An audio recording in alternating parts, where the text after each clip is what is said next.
这个呢是朋友买的二手的。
点击我的电脑右键管理，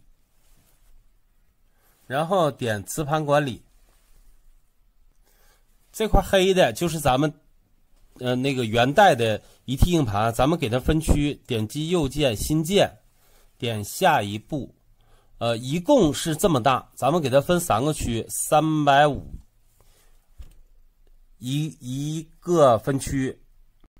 也就是35后边4个0，然后点击下一步。这个盘符的话，因为我这个有光驱，现在光驱是第2盘符，先选择 E， 到最后再调，点击下一步，下一步完成，第1个分区出来了，然后再点新建，下一步点300，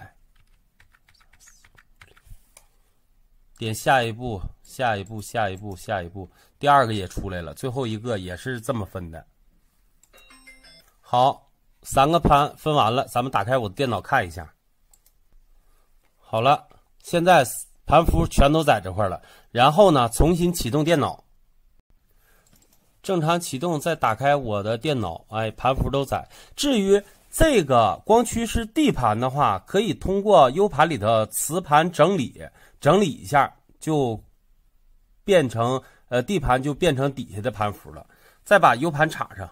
进入 P1 以后，点击这个捋顺盘符，然后什么都不用调，直接点击执行。这回再打开我的电脑